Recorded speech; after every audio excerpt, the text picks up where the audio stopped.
Hallelujah. खुदा की तारीफ। आप सब बैठ सकते हैं। आइए प्रार्थना करें। सर्वशक्तिमान यहोवा परमेश्वर आपकी तारीफ करते हैं प्रभु जी। इस समय प्रभु जी तेरे हर एक बेटा बेटियों को प्रभु तेरे लहू में छुपा देते हैं प्रभु जी, कि प्रभु तेरे नाम की महिमा हो प्रभु जी। और खुदावन प्रभु तू आदर के योग्य परमेश्वर ठहरा है हमारा। हम धन्यवाद करते हैं यहोवा परमेश्वर आज की सुंदर संगति के लिए प्रभु जी। आदर के योग्य प्रभु तो हमारा प्रभु है प्रभु, जिस पर हमने ईमान रखा। इस समय भी प्रभु आप हमारी मदद करें, अपने लहू के वसीले से खुदावन प्रभु आपने हमें संभाला है, और इस समय भी चाहते हैं कि पवित्र आत्मा हमारी अगुवाई करे। राजा प्रभु शुक्रिया हो प्रभु, आदर के योग्य परमेश्वर तो मेरा प्रभु है प्रभु, जो अब तक मुझे संभालता आया है। आगे भी प्रभु तो हमारी मदद करेगा, इसलिए धन्यवाद हो प्रभु, तारीफ हो प्रभु, यीशु के सामर्थ्य नाम में आमीन। आमीन।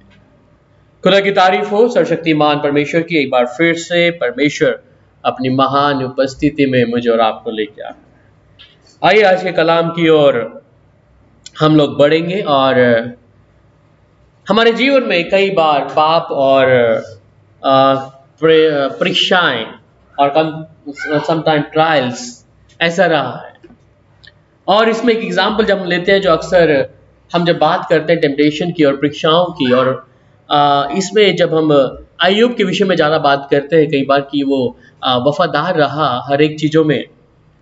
और जो अय्यूब की किताब है वहाँ पर पुराने नियम में जब पढ़ते हैं कि शैतान एक परमिशन लेकर आता है परमेश्वर से, और इजाज़त मांग कर वो आता है कि मैं तेरा वो धर्मी जन है, अगर उसके जीवन में थोड़ा सा कुछ परेशानी आएगा तो तुझे छोड़ देगा। इस प्रकार की कई बातें हैं। और आज का जो टॉपिक है जिस पे हम बात करेंगे, सिन, ट्रायल्स एंड टेम्पटेशंस। सो पाप मनुष्य के जीवन में जिस तरीके से कब्जा करके बैठा है, और इसको हम इब्रानियों की किताब और उसकी 11 अध्याय और उसकी 36 से लेकर 40 आयत तक पढ़ लेंगे। इब्रानियों 11 अध्याय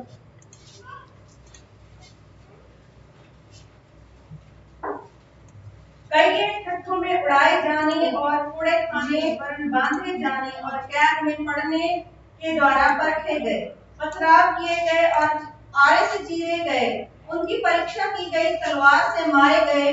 वे कंगाली में और क्लेश में और दुख भोगते हुए, भेड़ों और बकरियों की खालें ओढ़े हुए इधर उधर मारे फिरे, और जंगलों और पहाड़ों और गुफाओं में और पृथ्वी की दरारों में भटकते फिरे। संसार उनके योग्य न था। विश्वास ही के द्वारा इन सब के विषय में अच्छी गवाही दी गई, तो भी उन्हें प्रतिज्ञा की हुई वस्तु न मिली, क्योंकि परमेश्वर ने हमारे लिए पहले से एक उत्तम बात ठहराई कि वे हमारे बिना सिद्धता को न पहुंचे। आमीन। सो यहाँ पर हम देखते हैं कि जो विश्वासियों के लिए था एक क्रूर ऐसा टाइम था जहाँ पर उनके जीवन में ट्रायल्स थी, परेशानी। तो इस यहाँ पर हम जब पढ़ते हैं कि कहीं एक ठट्टों में उड़ाए जाने और कई कोड़े खाने, वरन बांधे जाने और कैद में पड़ने के द्वारा परखे गए। सो हमारी परख भी जब हम परमेश्वर के साथ में हैं, परमेश्वर के साथ में चल रहे हैं, तो एक ट्रायल जो है, एक बिलीवर जो विश्वासी है, विश्वासी के जीवन में देखा कि एक कहने से विश्वासी है कि हम विश्वासी हैं, एक है कि वचन को मान रहा है, उसके मुताबिक चल रहा है। सो हम कई बार कहते हैं कि हम लोग मसीह हैं और मसीह के अनुसार जीवन कैसा है।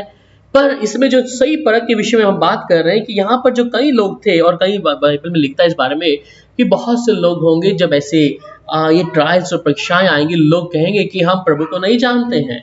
और ऐसा हम लोग देखते हैं जब नए नियम में पतरस के विषय में, और जब उसके विषय में कहा गया कि ये भी तो यीशु के साथ में था, और यही यीशु के साथ में रहने वाला एक पतरस, ऐसा चेला जो यीशु के साथ में रहता था, अजीज था खुदा का, उस बेटे का।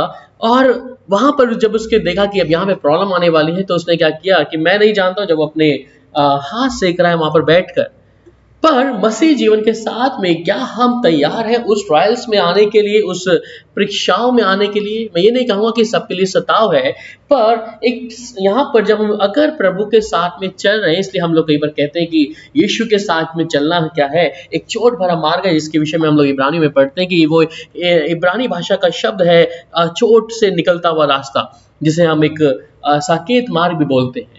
तो क्या अब यीशु के साथ में चलने के साथ-साथ सिर्फ़ हमारा जीवन, क्या हम अभी ऐसा होता है कई बार हमें सब लोग गवाही देते हैं कि हमें ब्लेसिंग मिली है, सबको आशीष मिली है, और हम आशीष को कई बार तुलना करते हैं कि अगर आशीष मिल रही है तो सब कुछ, अगर परमेश्वर जिस दिन परमेश्वर की एक मैं कहूँगा सप्लाई बंद हो गई, उस दिन मेरा और आपका क्या मानना होगा, क्या कहना होगा?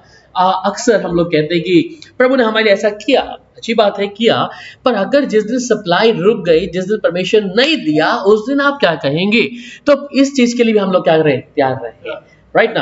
तो ये एक ट्रायल्स है, क्योंकि जहाँ पर हम पुराने नियम में देखते हैं, और अक्सर मैं कई बार लोगों से मिलता हूँ, तो जब से मैं सेवा में आया तो लोग बोलते हैं, भैया हम जब प्रार्थना किया प्रभु ने ऐसा कर दिया, आपके द्वारा ऐसा बोल दिया, आपने कर दिया, प्रभु ने हे दिया, और फिर जब अगले महीने ऐसा नहीं होता है तो वो कहते हैं, भैया प्रभु तो अभी कुछ नहीं कर रहा, देखो उस समय तो प्रार्थना सुन ली गई थी। और फिलहाल एक परिवार था जो मेरे पास अभी पिछले हफ्ते में 2 बार मेरे घर पे जाके आए, वो एक बनिए परिवार से हैं, उनका लड़का एचडीएफसी बैंक में एक मैनेजर है, और ये जब शाम का समय था, उस लड़के का मेरे पास फ़ोन आया कि ब्रदर मेरा, उसने शेयर मार्केट में कुछ लगाया, उसकी मम्मी का पैर का घुटना ऐसा था, उनके किसी उनकी जो बेटी थी, उनका हस्बैंड कहीं, उनका कोर्ट केस था।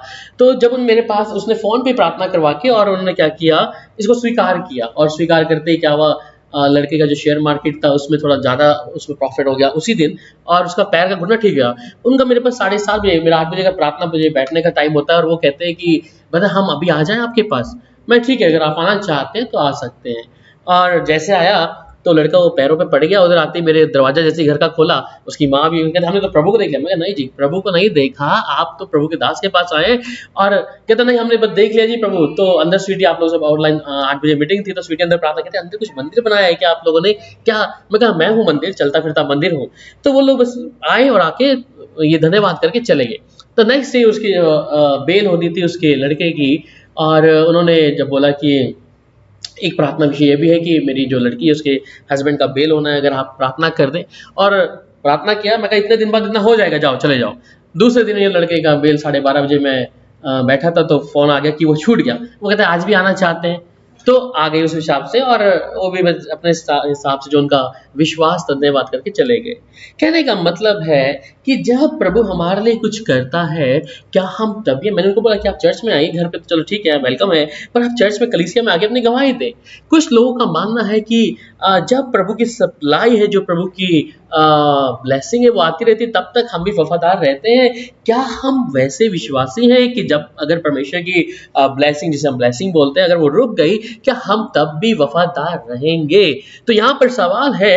पर जो अजीजों के बारे में यहाँ पर बताता है, जो एक बिलीवर है, और वो एक ऐसे क्रूल ट्रायल्स में है, जो इब्रानियों में हमने पढ़ा कि कहीं ऐसे ठट्टों में उड़ाए जाने और कोड़े खाने, वरन बांधे जाने और कैद में पड़ने के द्वारा परखे गए, पथराव किया गया और चीरे गए, उनकी परीक्षा की गई, तलवार से मारे गए, वे कंगाली में से, कलेश में से और दुख भोगते हुए भेड़ों और बकरियों की खाले ओढ़े हुए इधर उधर मारे फिरे जाते थे, और जंगलों और पहाड़ों और गुफाओं में, पृथ्वी की दरारों में भटकते रहे, और संसार के इस योग्य ना था, और विश्वास ही के द्वारा इन सब के विषय में अच्छी गवाही दी गई, तो भी इन्हें प्रतिज्ञा की वस्तु ना मिली। मतलब यहां पर इनके साथ ऐसा होने के बाद भी कहता है कि प्रतिज्ञा की वस्तु नहीं मिली, क्योंकि परमेश्वर ने हमारे लिए पहले से एक उत्तम बात ठहराई है कि वे हमारे बिना सिद्धता को ना पहुंचे।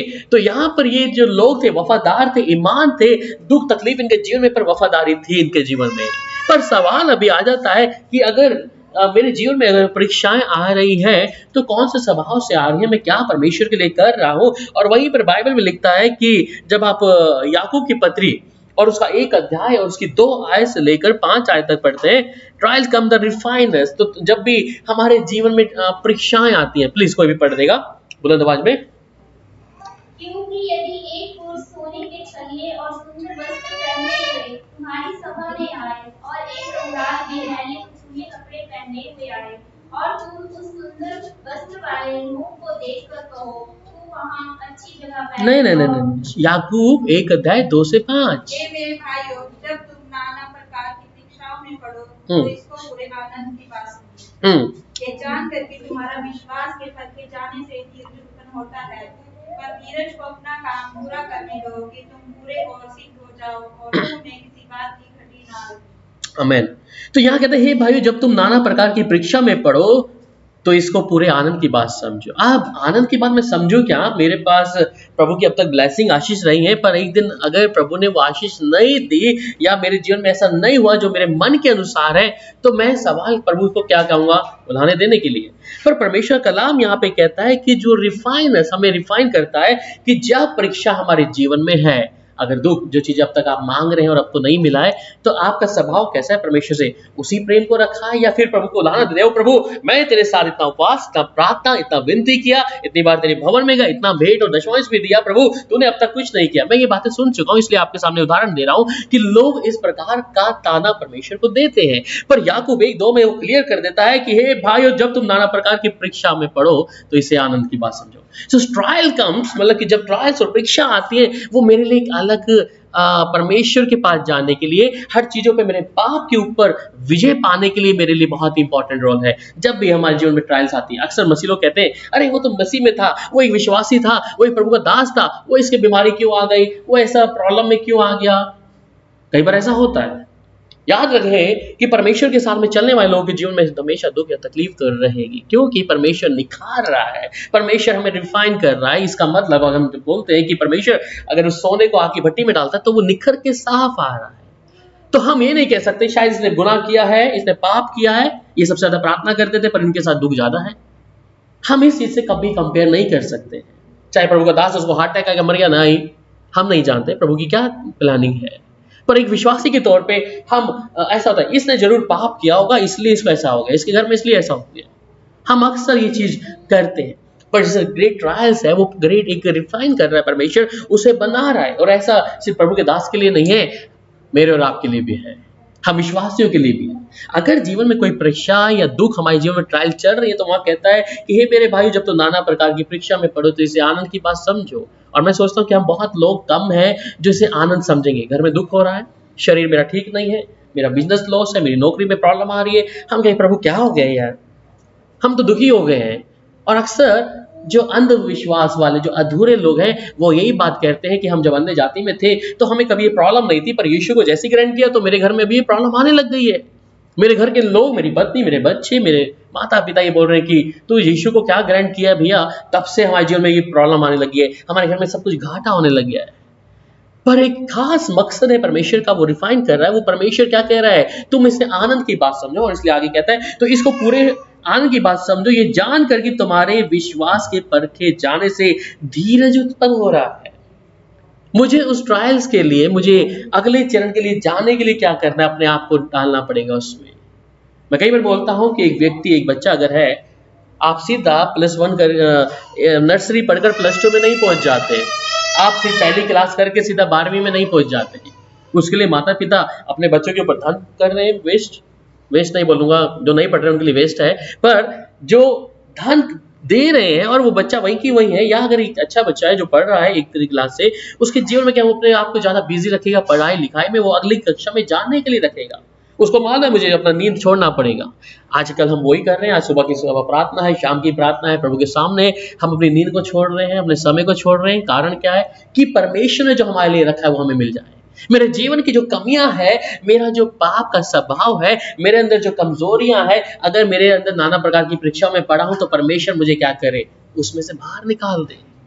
वो हमें उस दुख की भट्टी में हमें क्या कर रहा है, तैयार कर रहा है। आगे कहता है, पर धीरज को अपना पूरा काम करने दो कि तुम्हारे पूरे और सिद्ध हो जाओ और तुम में किसी बात की घटी ना रहे। और परमेश्वर यहां पर हमें चेक कर रहा है। मैंने पहले एग्जाम्पल आपके सामने लिया अय्यूब के विषय में, जो आप कई बार एग्जाम्पल जानते हैं उसके विषय में, और कई पासवान, कई विश्वासी इस बारे में बोलते हैं कि उसके शरीर में दुख था, तकलीफ था, परंतु वो वफादार रहा। और बाइबल में सिर्फ अय्यूब ही नहीं, और भी लोग हैं जिनके विषय में हम बात कर सकते हैं। पर ये सब उदाहरण मेरे लिए है क्यों परमेश्वर मुझे उनके दुख की, 12 चेलों के विषय में देखते हैं तो 11 चेलों में से 12 में से एक तो चलो अपने आप को फांसी चढ़ाया, बाकी 11 की मौत कैसी थी, भयंकर थी। किसी को उल्टा करके लटका दिया, किसी को चीर दिया, अलग अलग तरीके की मौत थी। यहाँ तक कि यूहन्ना जो आखिरी जिसने प्रकाशित वाक्य लिखा, उसे मेटोपोनिया में रख दिया और वहां पर कोई उसको उससे पहले कढ़ाई में डाला तेल के, तब नहीं मरा, निकाल के उन्होंने बोला इसको मेटोपोनिया में डाल दो, उधर जाके कुछ नहीं है, वहां पे सिर्फ जंगल ही है, जंगल भी नहीं है, रेगिस्तान है, नहीं मरा। परंतु परमेश्वर ने क्या करना था? अपनी बातों को, भेदों को बताना था। कहने का तात्पर्य यह है कि परमेश्वर के साथ चलने वाले लोग याद रखें, ट्रायल्स इज रेडी, परीक्षाएं तैयार है। हो सकता है आपके शरीर के द्वारा हो सकती है, आपके अपनों के द्वारा, आपके बच्चों के द्वारा, आपके बिजनेस, आपके काम, आपके चाहने वालों के द्वारा भी वो परीक्षाएं तैयार है। पर मैं इन परीक्षाओं में रहकर क्या बोलूंगा कि प्रभु तूने मेरे साथ ऐसा क्यों किया? मुझे नहीं लगता हम में से कितने लोग ऐसा बोलेंगे कि प्रभु मेरे साथ ऐसा क्यों, मेरे बच्चा ऐसा क्यों हो गया, मेरी पढ़ाई, मेरे जीवन में मेरा काम, मेरा बिजनेस ऐसा क्यों हो गया, मैं तेरे साथ वफादार था, ईमानदार था, सच्चा था, तूने मेरे साथ ऐसा क्यों किया प्रभु? कई लोग बोल सकते हैं ऐसा करके, बोल सकते हैं, तो रेडी रहे। जो नहीं बोल सकते, जो नहीं बोल सकते वो रेडी रहे परीक्षा में पढ़ने के लिए। हर एक चीज की परख है। परमेश्वर के सामने हम किस विश्वास से आ रहे हैं। इसलिए अय्यूब ने जाना उस चीज को कि मुझे मालूम है मेरे सब लोग छोड़ देंगे, पर उसने वफादार रहा। और परंतु उसके जब यार दोस्त आते हैं तब उन्हें बोला कौन सा परमेश्वर है भाई। उसकी पत्नी बोली कौन सा परमेश्वर है, छोड़ दे अब तो। वो नहीं छोड़ा। कारण क्या था? जानता था। इसलिए आप उस परीक्षा के लिए, मैंने बोला कि सी न ट्रायल्स एंड टेम्पटेशन क्या है, क्या परमेश्वर के नजदीक लेके जा रहा है या मुझे परमेश्वर, क्योंकि मेरे लिए वो एक सीढ़ी है, मेरे लिए एक सीढ़ी है, आपके लिए भी सीढ़ी है। जब आप इन चीजों से निकले हैं, चाहे वो शारीरिक हो, आपके परिवार की ओर से आपके ऊपर सताव हो। कुछ परिवार है जो सिर्फ एक ही विश्वासी घर में है, पति नहीं है विश्वास में, पत्नी विश्वास में, पति नहीं है या पत्नी नहीं है, ऐसा कई जगह पे है। पर इस विश्वास में मुझे क्या रहना है? कायम रहना है। चाहे दुख मेरे लिए जितना भी हो, मुझे प्रभु के साथ क्या करना है? वफादार है। अभी भाई ने एक बात बोला कि अभी जो आने वाले चीजें हैं अन्य जातियों की, तो बहुत से लोग हैं जो उन चीजों को देखकर सोचेंगे कि हो कभी हम भी ये मनाते थे, थोड़ा सा इच्छा पैदा हो रही है शरीर में, चलो हम भी कर ही लेते हैं, क्या फर्क पड़ता है, प्रभु में आगे, प्रभु ने स्वतंत्रता दी है। पर याद रखें, प्रभु की स्वतंत्रता हमें जो दी है, हमारे लिए कहीं फंदा ना बन जाए। इब्रानियों 10:31 क्या कहती है? जीत परमेश्वर के हाथ में पड़ना भयंकर बात है। तो इसका भयंकर बात पढ़ने का मतलब यह है कि जो लोग या तो अधूरे हैं या आधे विश्वास में, तीन प्रकार के विश्वासी हैं। पहला कि एक पूरा विश्वासी है, फुल जिसे बोला जाता है, एक अल्प विश्वासी है और एक अविश्वासी है। अल्प विश्वासी का जीवन है कि वो 50-50 वाला जीवन रहेगा। और फिर पहला विश्वास आता है अब्राहम की तरह, जो बस प्रभु के ऊपर विश्वास रखा है, कुछ भी हो, मेरे परिवार मेरे लिए कुछ बोलेगा कोई बात नहीं, मेरा पति मेरे लिए बोले, मेरी बहनें मेरे बारे में बोले, मुझे कोई चिंता, क्योंकि मैंने प्रभु को उद्धारकर्ता के रूप में स्वीकार कर लिया है। फिर एक आता है अल्प वाला, 50-50 वाला बताया कि चलो उनको भी खुश कर देते हैं, हमारे रिश्तेदार हैं, अगर उनको ऐसा लग जाएगा तो बुरा मान जाएंगे। भाई ये तो वचन में लिखा है, कौन मान सकता है 100% वचन, हम तो चलो 50-50 मान लेते हैं, उनको भी खुश कर देते हैं। यही आपकी सबसे बड़ी गलती है, फंस गए बस। और तीसरा तो अविश्वास है, वो तो बिल्कुल उसके बारे में कुछ कहना ही नहीं है। मैं किस विश्वास की बात कर रहा हूं और किस मेरा परीक्षाओं के चलने की बात कर रहा हूं। बाइबल में और भी आगे जाते हैं, पहला पत्रस 1 अध्याय और उसकी 6 से 7 आयत तक। पहला पत्रस 1 अध्याय 6 से 7। इस कारण तुम मगन होते हो, यद्यपि अवश्य है कि अभी कुछ दिन के लिए नाना प्रकार की परीक्षाओं के कारण दुख में हो, और यह इसलिए है कि तुम्हारा परखा हुआ विश्वास, जो आग से ताए हुए नाशवान सोने से भी कहीं अधिक बहुमूल्य है, यीशु मसीह के प्रकट होने पर प्रशंसा और महिमा और आदर का कारण ठहरे। हालेलुया। सो यहाँ पर इसमें 6 आयत में देखा कि इस कारण तुम मगन होते हो, यद्यपि अवश्य है कि अब कुछ दिन तक नाना प्रकार की परीक्षाओं के कारण उदास हो। तो अभी तो अच्छा मिल रहा है, इसलिए परमेश्वर ने इस्राएलियों को कहा कि तुम मांस को भूजो और इसके साथ क्या खाओ? मांस भूजो, अच्छे से फ्राई, अच्छे से भून लो। कड़वा साग, व्हाट इज दिस, क्या है ये? तो रेडी रहे उस कड़वा साग पात के लिए भी। अब तक हम कई बार आशीष बोलते हैं, आशीष मिल रहा है, अच्छी बात है, पर कड़वा साग बाद भी कल को कुछ प्रॉब्लम अगर आती है तो हम ये ना बोले प्रभु हम अभी तक वफादार थे, आपने ऐसा क्यों कर दिया मेरे साथ में।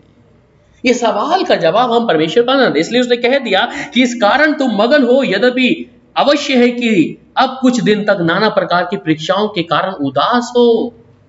Be ready for that. और ये इसलिए है कि तुम्हारा परखा हुआ विश्वास जो आग से ताए हुए नाशवान सोने से भी कहीं अधिक बहुमूल्य है, यीशु मसीह के प्रकट होने से पर प्रशंसा और महिमा और आदर का कारण ठहरे। तो अब मुझे किसकी आवाज सुनना है?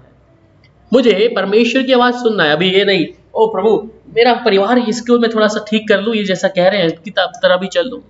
इसमें कई लोग हो सकते हैं आपको ऐसा बोलेंगे कि तुम कट्टर हो, पर वो ये नहीं सिखाता कट्टर। मुझे कई बार लोगों ने बोला आप कट्टर, मैं कहा कट्टर नहीं हूं, मैं सिर्फ वचन मान रहा हूं और आज भी है और अंत तक रहेगा, आखिरी दम तक। इसमें वचन मानने से कोई कट्टरता नहीं है, मैं तो वचन को फॉलो कर रहा हूं, ये परमेश्वर का इंस्ट्रक्शन है। तो आप परमेश्वर का जब इंस्ट्रक्शन मुझे दिया गया तो मैं उसे मानूं, मैं उसके साथ कॉम्प्रोमाइज ना करूं दूसरे व्यक्ति को खुश करने के लिए। इसलिए ये जो परीक्षाएं हैं ये निरंतर बनी है।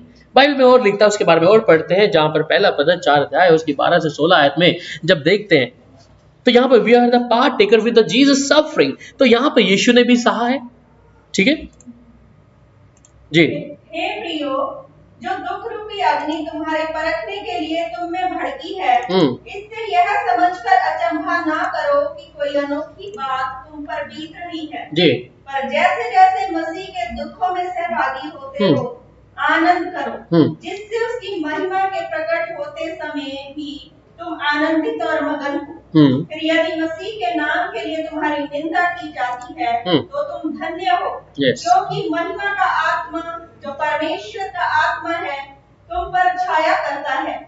तुम में से कोई व्यक्ति हत्यारा या चोर या कुकर्मी होने या पराये काम में हाथ डालने के कारण दुख न पाए, पर यदि मसीही होने के कारण दुख पाए तो लज्जित न हो, पर इस बात के लिए परमेश्वर की महिमा करे। आमेन। सो यहाँ पर कहते हैं प्रिय, जो दुख रूपी अग्नि तुम्हारे परखने के लिए तुम पर भड़की है, इससे समझकर अचंभा ना करो कि कोई अनोखी बात तुम पर बीत रही है। तो इससे हमें अचंभा नहीं करना हो प्रभु ये मेरे जीवन में ऐसा क्यों हो रहा है, हम तो अच्छे चल रहे हैं, हम अच्छी संगति कर रहे हैं प्रभु, सुबह शाम है, तो ये मेरे साथ क्यों है, मेरे साथ ऐसा क्यों हो रहा है प्रभु। तो इसलिए अचंभा करने की जरूरत नहीं है। वहां पर वो आगे कह देता है पर जैसे जैसे मसीह के दुखों के सहभागी होते हो आनंद करो, जिससे उसकी महिमा के प्रकट होते समय तुम भी आनंदित और मगन हो। और फिर यदि मसीह के लिए तुम्हारी निंदा की जाती है तो धन्य हो, क्योंकि महिमा का आत्मा जो परमेश्वर का आत्मा है तुम पर छाया करता है।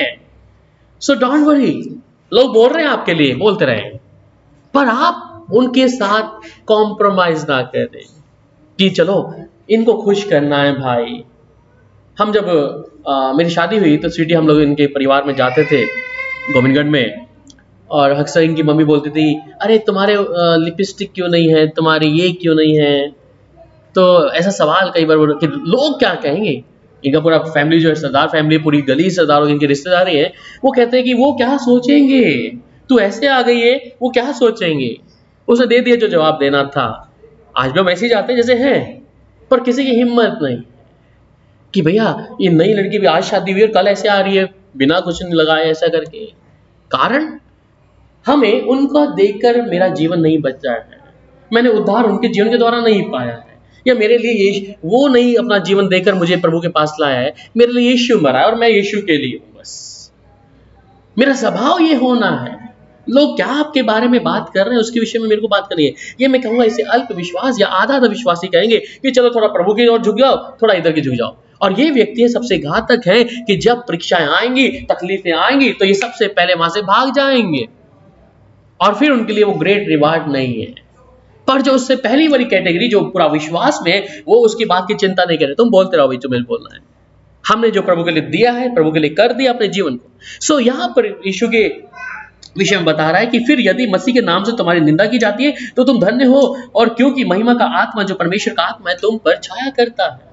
अगर मसीह के द्वारा आपको कुछ बोला जा रहा है तो इसे एक आनंद की बात समझे, और ये बहुत बेहतरीन बात है। बाइबल में कई ऐसे चेले हैं जिन्होंने बोला कि ओ मुझे प्रभु के लिए दुख उठाना पड़ा, यीशु के लिए मेरे को ऐसा बोलना बहुत अच्छी बात है। अगर कोई आपको अगर आपकी पिटाई होती है, प्रभु के लिए ट्रैक्स बांटते हैं तो बहुत अच्छी बात है, गलत करके नहीं। आज कई पासबंद पीटते हैं, पर वो गलती है, वो लोग कई बार मंदिर गिरजे में जाकर क्या करते हैं, वहां पे कुछ और करते हैं, इसलिए उनकी पिटाई होती है। और फिर बाद में कहते हैं मसीह के लिए पिटाई होगी हमारी। ऐसा नहीं है।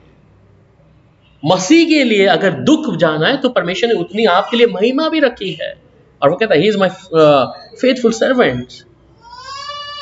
इसलिए प्रभु की आत्मा के द्वारा चलने वाला व्यक्ति कहाँ जाना, किस जगह प्रार्थना करना, वो अच्छे से जानता है।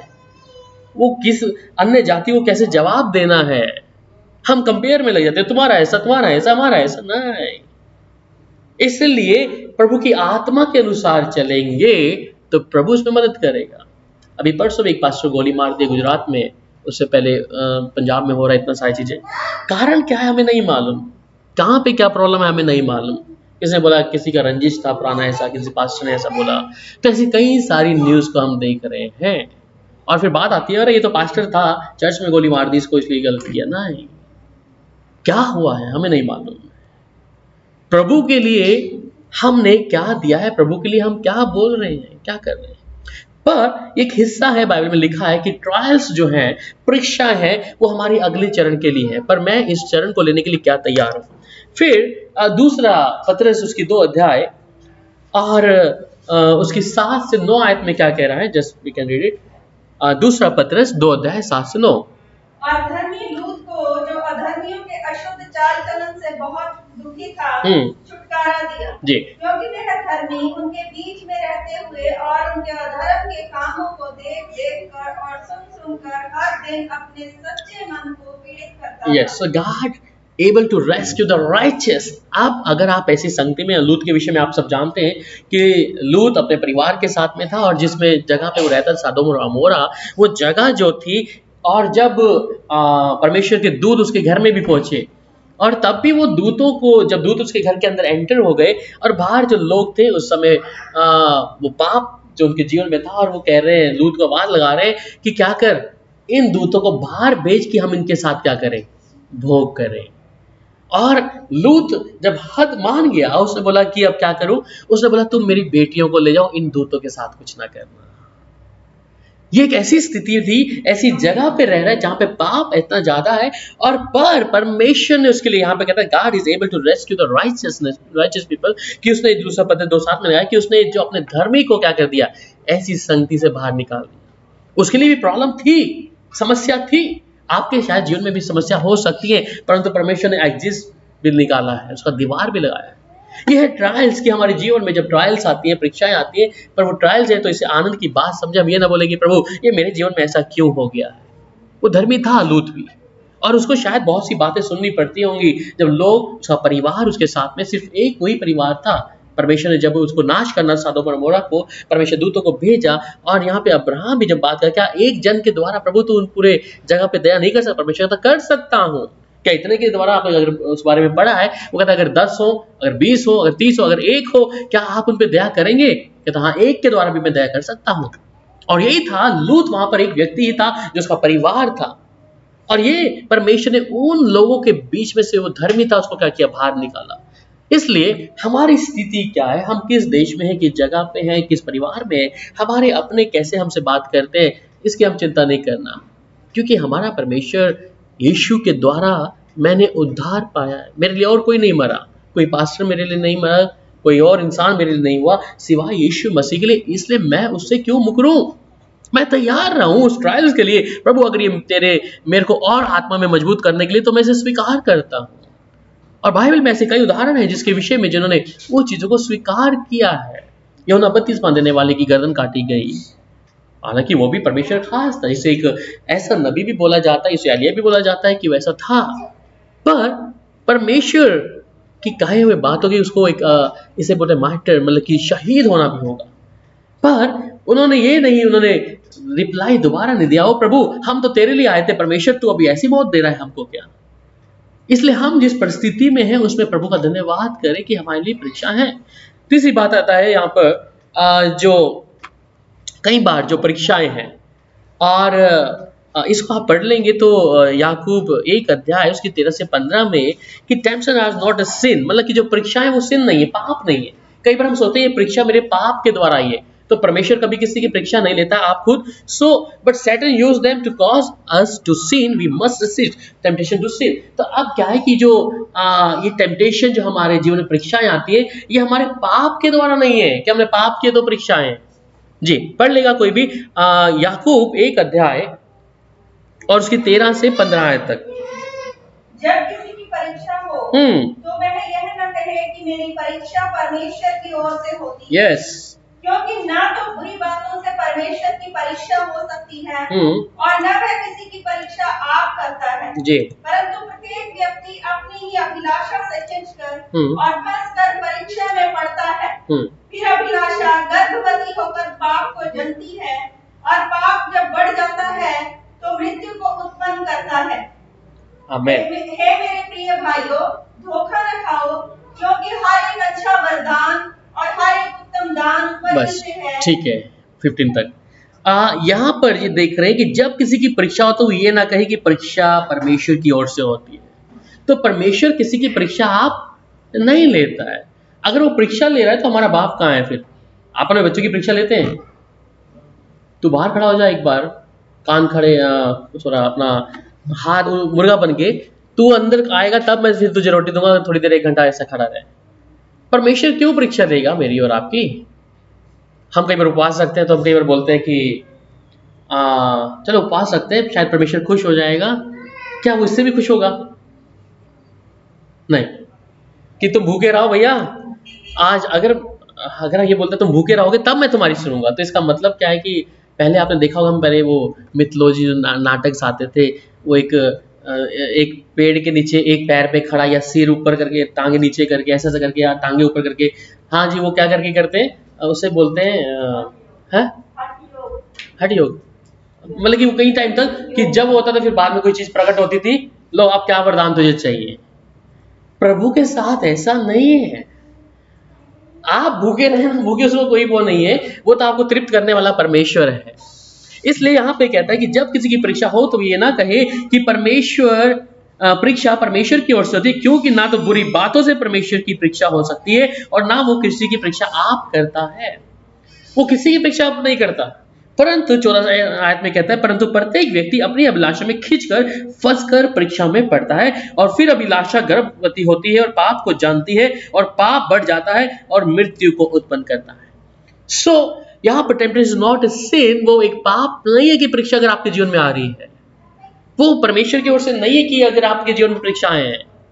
अगर परीक्षा के लिए फाड़ खाने वाले को रखा है, वो लाता है, कई बार वो जांचने की कोशिश करता है, परखने की कोशिश करता है कि कितना विश्वास में। आयुब के साथ यही था, परमेश्वर ने नहीं बोला उसको जबरदस्ती कि तू जाके आ, पर उसकी नजर थी, वो आपको हिलाना चाहता है, आपके विश्वास को हिलाना चाहता है कि ओ देखते हैं अभी तो बड़ा हला मारते हैं और बाद में जब बाहर निकलेंगे, अरे प्रभु भी मेरे साथ क्यों आ। चर्च में कई बार हम बड़ा मेहनत करते हैं, प्रभु आपने ऐसा मायने कर दिया, पर जब वो चीज हमारे जीवन में नहीं मिलती तो हम हल्ला मार के बोलते हैं।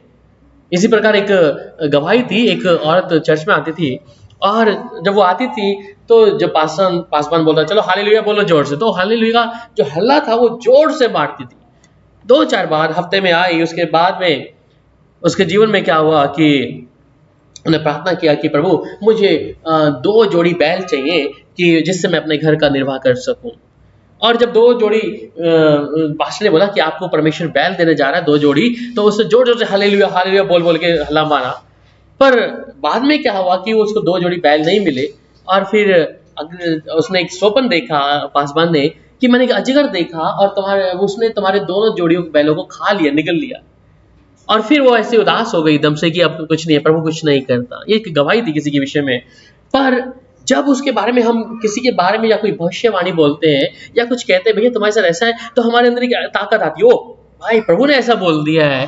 पर अगर वो चीज ना मिले उस समय पे और हम फिर उसी समय हमारा मन क्या है परमेश्वर के लिए, प्रभु तो पूरा नहीं किया है, तो इसलिए हम प्रभु के पास ये सोच के ना जाएं कि अगर प्रभु दे रहा है, आपकी सप्लाई पूरी कर रहा है, तभी हम धन्यवाद करें। नहीं भी मिला, अगर वो नहीं भी देगा तो भी मेरा प्रभु है।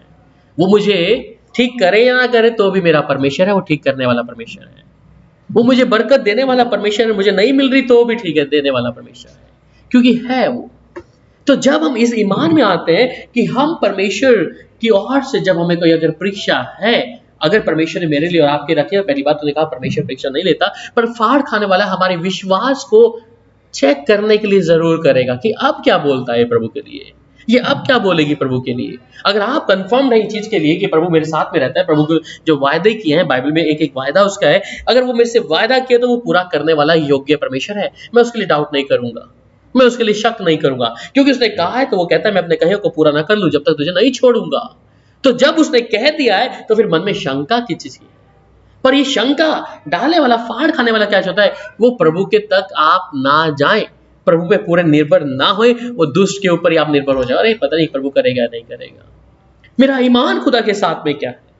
बाद में एक और चीज पढ़ते हैं वहां पर उत्पत्ति एक अध्याय, सॉरी 3 अध्याय, उसकी 1 से 7 में पढ़ते हैं, वहां पे सैटन टेम्प्ट ईवा, हवा और आदम को जो उन्होंने परीक्षा में डाल दिया उधर, वहां पे जी पढ़ लीजिएगा। उत्पत्ति 3 अध्याय 1 से 7। यहोवा परमेश्वर 3 अध्याय 1 से 7।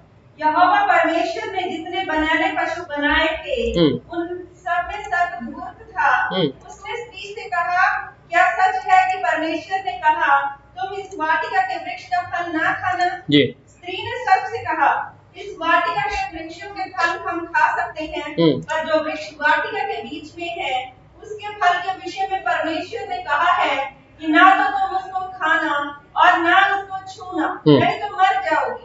तब सर्प ने स्त्री से कहा, तुम निश्चय न मरोगे, वरन परमेश्वर आप जानता है कि जिस दिन तुम उसका फल खाओगे उसी दिन तुम्हारी आंखें खुल जाएंगी और तुम भले बुरे का ज्ञान पाकर परमेश्वर के तुल्य हो जाओगे। अतः जब स्त्री ने देखा कि उस वृक्ष का फल खाने के लिए अच्छा और देखने में मन भाऊ और बुद्धि देने के लिए चाहने योग्य भी है, तब उसने उसमें से तोड़कर खाया और अपने पति को भी दिया और उसने भी खाया। तब उन दोनों की आंखें खुल गई और उनको मालूम हुआ कि वे नंगे हैं, इसलिए उन्होंने अंजीर के पत्ते जोड़-जोड़ कर लंगोट बना लिए। तो यहाँ पर क्या है, उत्पत्ति 3 अध्याय 1 से 7 में वहां पे एक परीक्षा है सैटन की ओर से, शैतान की ओर से, परमेश्वर की ओर से नहीं है। और जब बता रहे ये खा लो तुम भी प्रभु के समान बन जाओगे। अब उनको लुभाव ना लगा, इच्छा भी पैदा हो गई, उसने डाला एक बीज डाल दिया, पर ये इनके अंदर इच्छा आ गई, ओ हम प्रभु के मुताबिक हो जाएंगे, प्रभु जैसे हो जाएंगे। फिर वहां पर एक परीक्षा और है किंग डेविड के बारे में, जो पहला क्रॉनिकल्स है, पहला इतिहास उसकी, तो इसको पढ़ेंगे नहीं, बस ये काफी लंबा है, 31 अध्याय 1 से 30 है, आप अपने रेफरेंस के लिए लिख सकते हैं। तो यहाँ पर किंग डेविड के लिए भी परीक्षा थी।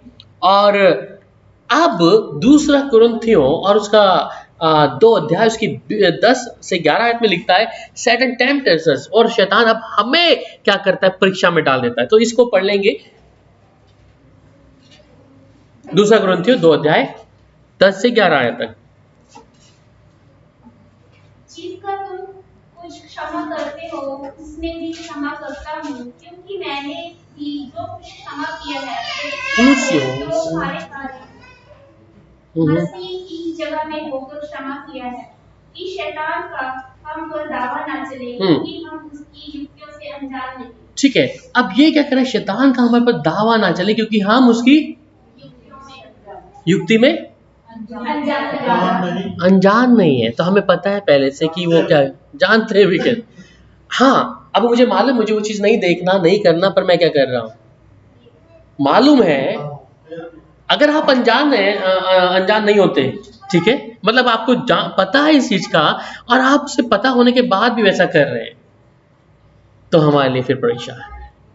और परीक्षा हमेशा आपके लिए, आपके स्तर को मैंने कई बार पहले बताया भी है कि परीक्षा जब भी आती है तो आपको अगले चरण में लेके आती है, आपके लिए एक अलग स्टेप है। अगर फाड़ खाने वाला आपके लिए परीक्षा को तैयार करके लाता है तो उसमें हो सकता है कि आप अपने नंबर बना सकते हैं, या आपका 100 नंबर पहुंचा हुआ 1 पर भी आ सकता है। इसको आप 1 से 100 कर सकते हैं या 100 से ही कर सकते हैं, या आपके ऊपर, depending upon you, it's a choice for you, या आपके आगे है। पर जो अनजान है, जिसे पता ही नहीं है कि अरे ये क्या है, वो फंस सकता है। पर आपको और मेरे को तो परमेश्वर ने युक्तियां दी हुई है, इसके बारे में बता रखा है। कुछ समय पहले मैंने आपको बताया था फाड़ खाने वाले की तमाम अटैक्स के बारे में, और वो तमाम चीज़ अगर याद हो आपको पुराने पिछले साल में, कि उसकी हमें अपने उस शत्रु, जो हमारा सबसे बड़ा शत्रु है, उसकी क्या योजना रहती है, क्या वो काम करता है। इसका मैं यूट्यूब पे भी डाला था एक वीडियो, आप लोगों के पास भी होगा। तो हमें उसके अपने दुश्मन के बारे में हमें सबसे पहले पता होना चाहिए, वो कैसे घेरा डालता है, तो अगर हम विश्वासी, हमें मालूम है ये परीक्षा अगर ये आई है, परमेश्वर ने नहीं डाली है, पर ये फाड़ खाने वाला क्या करता है, दाना डालता है कि हाँ जस्ट ये फंसेगा, और उसे आपका और मेरे बारे में मालूम है कि यहाँ फंसेगा, ये फंसेगी, ये पक्का फंस जाएगा। अब चॉइस आपके हाथ में है। आप अगर विश्वास में कायम है तो आप क्या करेंगे? आपको मालूम है परमेश्वर इस चीज को पसंद नहीं करता, परमेश्वर मुझे अलाउ नहीं किया, आप उसका क्या करेंगे? उसके अगेंस्ट में बात करेंगे। पर अगर आपको मालूम है अरे कोई बात नहीं, बाद में माफी तो मांग ही लेना है, रात को 9 बजे प्रार्थना में बैठ जाएंगे, प्रभु से क्षमा मांग ही लेंगे, एक बार कर ले, एक बार पी ले, एक बार खा ले, ऐसा कर ले, ऐसा कर ले, हो कर ले, देखा जाएगा। और ऐसा होता है, एक विश्वासी के जीवन में ऐसा होता है। उसके पास एक ऑप्शन है, यीशु मसीह माफ कर देगा, उसने कहा है माफ कर दे, तो क्यों ना हम एक बार एंजॉय कर लेते हैं, एक बार क्यों ना ऐसा कर लेते हैं, देख लेते हैं। किसी की गलत गवाही देनी है, कोई बात नहीं, किसी का झूठ बोले, कई लोग तो बोलते हैं अरे किसी का झूठ बोल के किसी का जान बच जाए तो पाप है, चाहे वो झूठ है या थोड़ा है, जहर आपके लिए थोड़ा सा काफी है। इसलिए जब परीक्षा आ रही है तो मेरे लिए अगले चरण में जाने के लिए, मेरी ब्लेसिंग को बढ़ाने के लिए, या आप उसको घटा सकते हैं या बढ़ा सकते हैं। वहां पर आपको यूसुफ के बारे में पता, जो भागा, कौन थी उसकी वाइफ, किसकी वाइफ थी वो? राजा की वाइफ थी। कौन, क्या था उसका नाम? पोतीफर। हाँ, यूसुफ भागा था, कौन था वो? पोतीफर। क्या यही था नाम इंग्लिश में? पोतीफर है ना?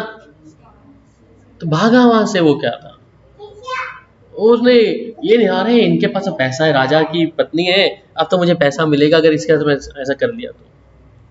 भागा वहां से, क्योंकि उसे परमेश्वर ने चुना था पहले से ही, परमेश्वर की दया उसके ऊपर थी। और फिर सैमसन के बारे में सुन लो, सैमसन फंस गया, ठीक है, सारी सामर्थ शक्ति उसके बालों में थी, अपना भेद खोल दिया उसने, सब कुछ शून्य हो गया। परमेश्वर ने उसे नाजीर बनाया था। नाजीर बाइबल में 3 ही है, उनमें से एक नाजीर सैमसन था, पर खो दिया उसने हर चीज। परमेश्वर की बुलाहट को कई बार हम ऐसे खो देते हैं, और हमें फिर उसको रिबिल्ड करने में बड़ा समय लगता है। टेम्पटेशन, ट्रायल्स, परीक्षाएं आपके पास आ रही है, आपको अगले चरण में परमेश्वर के पास ले जाने के लिए, इसलिए तैयार रहें। अगर परीक्षा आपके लिए है, आपके लिए परमेश्वर ने अगली कक्षा में आपको पहुंचाना है। अगर परीक्षा नहीं आ रहे, आप एक ठंडे विश्वासी हैं, तो परीक्षाएं आपके पास, आपके लिए नहीं होंगी, याद रखिएगा, याद रखिए।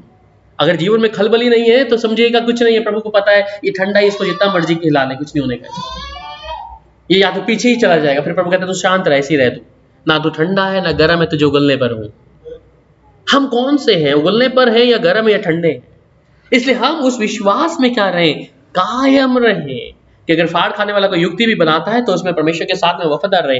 पहला थिस्सलुनीकियों और उसका 3 अध्याय और उसकी 5 आयत क्या कह रही है, प्लीज। पहला थिस्सलुनीकियों और 3 का 5। इस मुझसे और न रहा गया, हाँ, तो तुम्हारे विश्वास का हाल जानने के लिए भेजा जी, कि कहीं ऐसा न हो कि परीक्षा करने वाले ने तुम्हारी परीक्षा की हो और हमारा परिश्रम व्यर्थ हो गया हो। सुन लीजिए अभी, तो यहां पर थिस्सलुनीकियों किसने लिखा था? Who's the writer? पॉल। तो पॉल क्या कह रहा है यहां पर, क्यों भेजा गया मैं तुम्हारे पास? छोड़ के चला गया। पौलुस का काम क्या था? कलीसिया स्थापित किया, निकल गया आगे किया, पर वो उनको छोड़ा नहीं, उनसे पत्रों में व्यवहार बातचीत करता, गलतियों की उसमें लिखता है, इसमें लिखता है, थिस्सलुनी की जो कलीसिया थी उनको भी लिखा। या क्या कह रहा है वो, कहता है तुम्हारे विश्वास का हाल जानने के लिए भेजा कि ऐसा ना हो कि परीक्षा करने वाले ने तुम्हारी परीक्षा की हो और हमारा परिश्रम व्यर्थ गया। अभी मैं जा रहा हूं, आके आपका हाल कैसे देखूंगा मुझे नहीं मालूम। मैं प्रभु ऐसी रो आ रहा था कि प्रभु क्या ये कायम रहेंगे विश्वास में? मुझे ऐसा लग रहा था, क्या बहुत से होंगे जो तितर बितर भी होंगे, आएगा फाड़ खाने वाला। आप सुनेंगे कि चलो जी इधर क्या आना भाई, यहाँ तो सभी पास्टर बने पड़े हैं, ये हमारे जैसी तो है, और ऐसा होगा। देखिए ये बहन कैसे खाएंगी, ये भाई कैसे खाएंगे, वो भाई कैसे खाएगा, ऐसा होगा। याद रखिए, वचन में मैं परसों रात को वचन दिया था कि दूसरे को अपने से बेहतर समझे। वो अपनी कहानी नहीं सुना रहा भाई यहाँ या बहन, वो वचन सुना रहा है, तो यू हैव टू रिसीव। ठीक है, पास्टर का हक है, अच्छी बात है, पर प्रभु ने अगर पौलुस भी अगर इस बात को सोच रहा होता तो वो सिखा नहीं रहा था वहां पे। वो कहता भैया मैं यहाँ पे बैठ गया हूँ, तुम यहीं आ जाओ, थिस्सलुनीकियों की कलीसिया, कलीसिया गलातियों की कलीसिया, फिलिपियों की जो भी कलीसिया, इधर आओ भाई। ये क्यों तैयार कर रहा था? ये हाल चाल पूछ रहा था उनसे आकर, कहीं तुम्हें भरमाने वाले ने हिला तो नहीं दिया अभी क्या? और ऐसा होता है, उस समय से होता आ रहा था। हम थोड़े हैं, पर अगर वफादार है परमेश्वर के साथ में, हम उस विश्वास में कायम रहेंगे। हम ये नहीं कहेंगे अरे भैया ये कैसे आएगा, और ऐसा सवाल उठेगा आपकी जहनों पे। इसलिए हम सब बराबर ही रखा मैंने, हम सब भाई, मैं पासवर्ड का नहीं बोलता अपने आप को, पर कहने का तात्पर्य है कि हम अपने आप को परमेश्वर का वचन स्वीकार करने वाले, सीखने वाला आत्मा रखें। ये ना सोचे प्रभु बच्चे से सिखा देगा, किसी व्यक्ति से सिखा देगा, और जब तक आपके अंदर सीखने का आत्मा नहीं है तो आप बढ़ोतरी नहीं कर सकते यार। आप चुनते रहेंगे, उन पासवानों को ढूंढते रहेंगे जहां आपको भीड़ लगती होगी, जहां पे भविष्यवाणी देखते होंगे, यहाँ पर जादू चमत्कार देख रहे होंगे, आप उन पासवानों को ढूंढते रहेंगे, पर नुकसान उनका नहीं है, आप लोगों का है। क्योंकि आप ढूंढते रहेंगे ऐसे पासवानों को, पादरियों को, और आपका उम्र का जो दगाजा है, जो शिक्षा प्राप्त करी है, वहां से भी भटक जाएंगे। मैंने कहा ना, मैं कुछ समय पहले संगरूर जाता था। संगरूर में बहुत लोग थे। मैं हर मंगलवार, हर सोमवार 2 ऐसा हफ्ते में जाता था, अपनी गाड़ी लेके जाता था। जब लोग आते थे बड़ा खुश थे, अरे भैया हम बड़ी शिक्षा प्राप्त की आपसे, बड़ा वचन हमने किया है। मैं कहा अब समय आ रहा है कि फाड़ खाने वाला अब तुम्हें तितर बितर करेगा। और वही हुआ, वहां से लोग फटकने लगे ऐसे थोड़े थोड़े समय बाद, और उसके बाद रह गए वहां पे सिर्फ 10 लोग। 10 के बाद में भी बचा 1।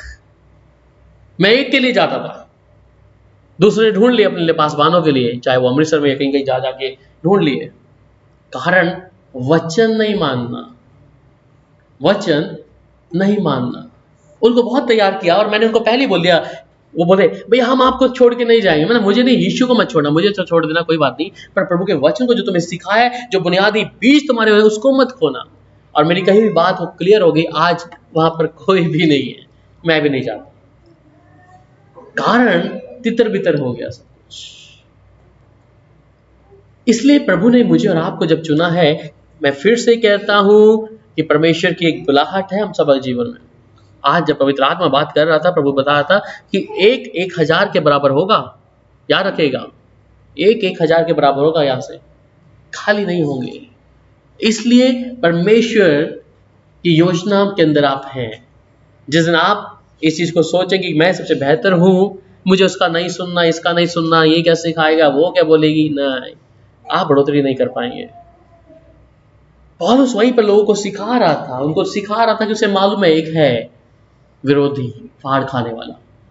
इसलिए उसने कहा यहां पर कि तुम्हारे विश्वास का हाल जानने के लिए भेजा, कहीं ऐसा ना हो कि परीक्षा करने वाले ने तुम्हारी परीक्षा की हो और हमारा परीक्षा व्यर्थ गया हो। तो परीक्षा करने वाला कौन है? अभी फाड़ खाने वाला है, विरोधी है।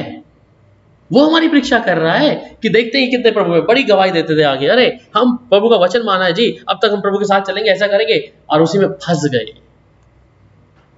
प्रभु ने हमारे जीवन में बदल दिया, प्रभु ने हमें ज्ञान दे दिया, हमें जिस बारे में पता नहीं था प्रभु को भेद बताना शुरू कर दिया भाई, पर फिर क्या हो गया? फंस गए। तो इसीलिए परीक्षा का ध्यान रखें कि परीक्षा आपके लिए होंगी आने वाले समय में, और अब से शुरुआत भी है। आगे कहता है कि पहला तिमुथियस और उसका 6 अध्याय 9 से 11 में, तो desire for riches is a terrible snare. तो जो हमारी जब इच्छाएं आएंगी तब भी है जी। पहला तिमुथियस 6 अध्याय 9 से 11।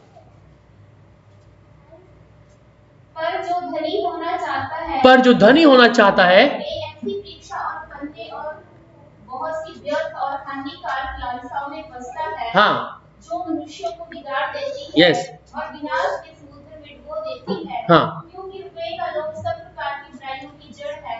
इसे प्राप्त करने का प्रयत्न करते हुए बहुतों ने विश्वास से भटक कर अपने आप को नाना प्रकार के दुख से छलनी बना लिया है। जी, वेरी गुड। तो ये धनी होना क्या कह रहा है? अभी एक परीक्षा का साधन है। जो धनी होना चाहता है वो क्या करेगा? फिर फंस जाएगा।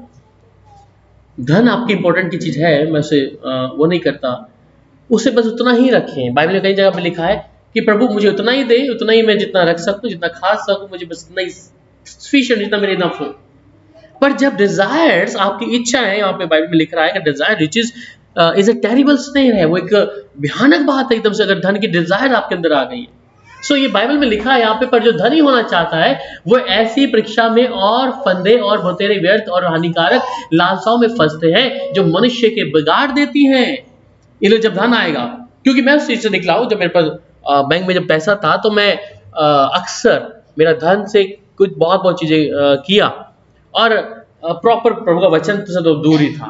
धन ज्यादा था, इसलिए प्रभु का वचन तो कभी मैंने पढ़ा ही नहीं उस समय पे, क्योंकि धन के ऊपर सारा विश्वास धन के ऊपर, अरे हम ये कर सकते हैं, ये कर सकते हैं, ये खा भी सकते हैं, इधर जा सकते हैं। तो धन एक इंपॉर्टेंट ऐसे हिस्सा बन गया, परंतु परमेश्वर से रिश्ता दूर होता गया। इसलिए वो बाइबल में लिख दिया उसने कि धन क्या है, बहुत सी चीजों को बिगाड़ देता है। इसलिए वहां पे कहता है कि कितनों ने विश्वास से भटक कर अपने आप को नाना प्रकार के दुखों में छलनी बना लिया है। विश्वास से भटक गए, फिर भरोसा आ गया धन के ऊपर। तो इसलिए ये एक परीक्षा जो है फाड़ खाने वाला यीशु के साथ में हुआ। जब यीशु की परीक्षा हुई तो यीशु को भी उसने यही बोला जब गुम्मत के ऊपर था कि देख इस संसार का वैभव, अगर तू झुक जाए तो मैं तुझे सारा संसार का वैभव तुझे दे दूंगा। तो इसका मतलब है कि सारी चीजों पे कंट्रोल किसका है? अभी उसका है। धन दौलत के ऊपर सारा कंट्रोल भी उसके ऊपर है। हाँ, जो धन परमेश्वर की ओर से आता है वो कहता है उसमें दुख नहीं होगा। अब लोग कई बार कमाते हैं पर उसमें दुख है, वो खुद ही नहीं खा पाते, परंतु परमेश्वर की ओर से तो उसमें वचन कहता है कि परमेश्वर क्या करता है, धन और महिमा परमेश्वर की ओर से मिलती है। तो अगर जब धन आ रहा है तो महिमा भी होगा परमेश्वर की, और धन आ रहा है तो उससे आप परमेश्वर की महिमा कर रहे हैं।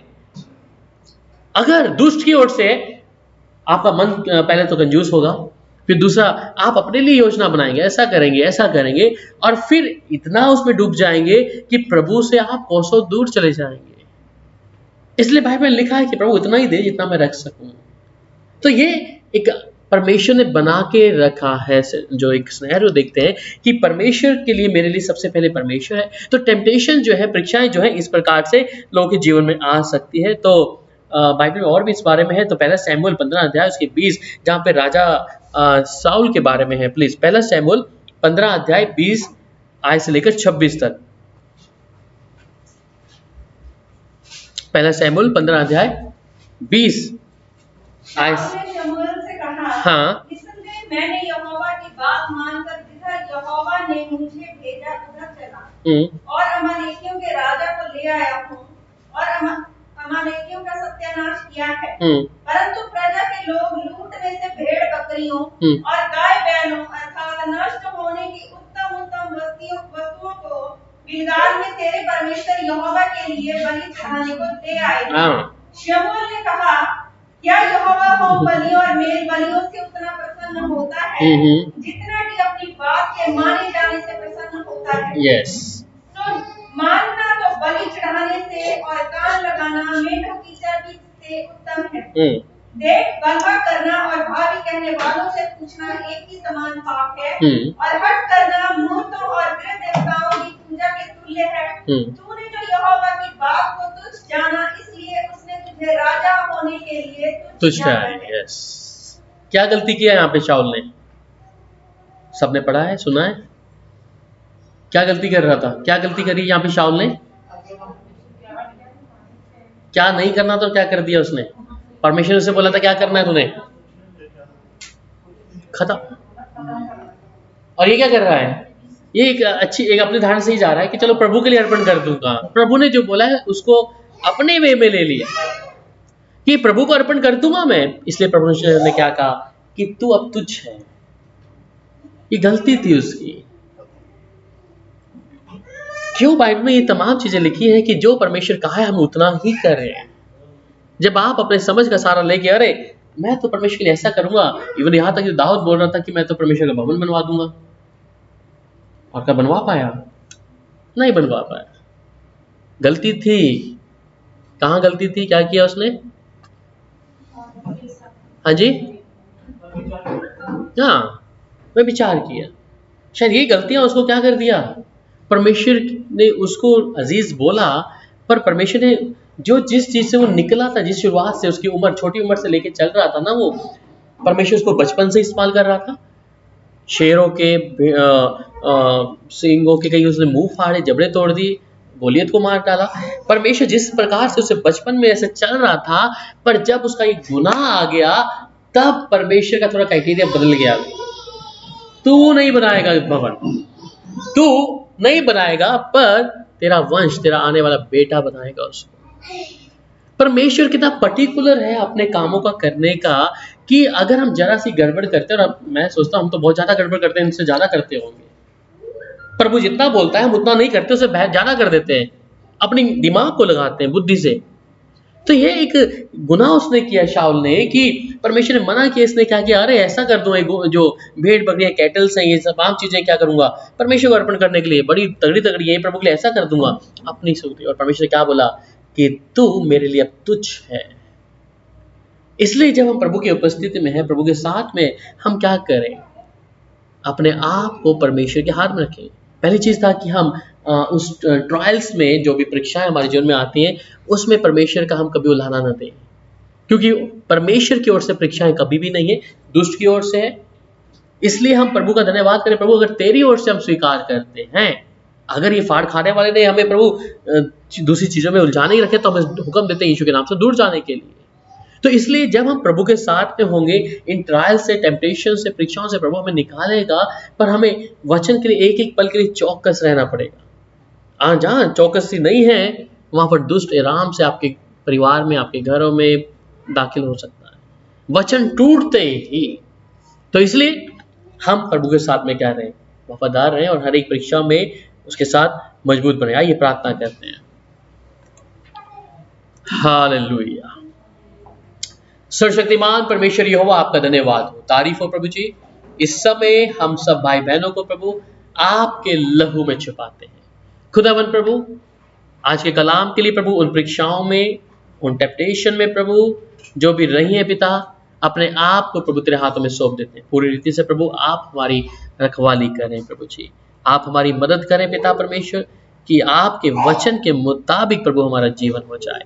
शुक्रिया प्रभु जी आपकी दी हुई बरकतों के लिए, आशीषों के लिए पिता परमेश्वर। अपने हर एक बेटा बेटियों को प्रभु इसी समय वचन से जो बात किया है प्रभु जी, कि हम तुझे उल्हाना न दें प्रभु जी, हर परीक्षाओं के लिए तैयार रहें प्रभु जी, और अपने जीवन को जांचते रहें प्रभु जी। इसलिए खुदावन प्रभु, जो तेरा कलाम कहता है उसके मुताबिक हम सबका जीवन हो प्रभु जी। आपका शुक्रिया प्रभु जी, शुक्रिया कि प्रभु आपने हमारी प्रार्थना को सुना। यीशु के सामर्थी नाम में आमीन।